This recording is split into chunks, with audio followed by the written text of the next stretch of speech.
सबसे पढ़े लिखे मुख्यमंत्री जो अपने को सबसे हाई क्वालिफिकेशन का नाज रखते हैं, दो तीन उदाहरण उनके ही बता देना चाहता हूं। जिस समय कोविड की वेव चरम के ऊपर थी, तब इन्होंने क्या कहा? इन्होंने कहा कोविड वैक्सीन का फार्मूला सारी कंपनियों को क्यों नहीं दे दिया जाता? मान्यवर, कोविड वैक्सीन तो छोड़िए, पैरासीटामोल जैसी जो दवा भी अमेरिका ने उस समय हमसे मंगाई थी। अब कोई पढ़ा लिखा व्यक्ति ये कह सकता है कि वो चूरन की तरह फार्मूला सबको दे दिया जाए? तो कभी कहते हैं कि यूट्यूब के ऊपर फिल्म क्यों नहीं लाद दी जाती है? अरे भाई, वो सरकार का अधिकार का क्षेत्र नहीं है।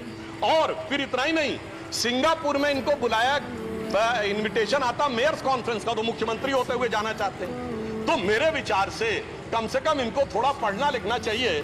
और एक पढ़ने लिखने पे एक तथ्य मैं जरूर बताना चाहूंगा। जब न्यूयॉर्क टाइम्स अखबार में इनकी तारीफ निकली थी, तो इनके मुंह से निकल गया था कि दुनिया का सबसे बड़ा अखबार, और उसमें इतनी तारीफ निकलवाना आसान नहीं है। वैसे निकलवाना शब्द निकल गया था, मगर मैं सबसे पढ़े लिखे मुख्यमंत्री जो अपने को सबसे हाई क्वालिफिकेशन का नाज रखते हैं, दो तीन उदाहरण उनके ही बता देना चाहता हूं। जिस समय कोविड की वेव चरम के ऊपर थी, तब इन्होंने क्या कहा? इन्होंने कहा कोविड वैक्सीन का फार्मूला सारी कंपनियों को क्यों नहीं दे दिया जाता? मान्यवर, कोविड वैक्सीन तो छोड़िए, पैरासीटामोल जैसी जो दवा भी अमेरिका ने उस समय हमसे मंगाई थी। अब कोई पढ़ा लिखा व्यक्ति ये कह सकता है कि वो चूरन की तरह फार्मूला सबको दे दिया जाए? तो कभी कहते हैं कि यूट्यूब के ऊपर फिल्म क्यों नहीं लाद दी जाती है? अरे भाई, वो सरकार का अधिकार का क्षेत्र नहीं है।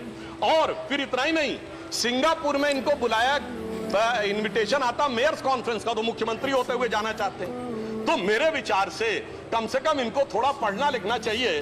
और एक पढ़ने लिखने पे एक तथ्य मैं जरूर बताना चाहूंगा। जब न्यूयॉर्क टाइम्स अखबार में इनकी तारीफ निकली थी, तो इनके मुंह से निकल गया था कि दुनिया का सबसे बड़ा अखबार, और उसमें इतनी तारीफ निकलवाना आसान नहीं है। वैसे निकलवाना शब्द निकल गया था, मगर मैं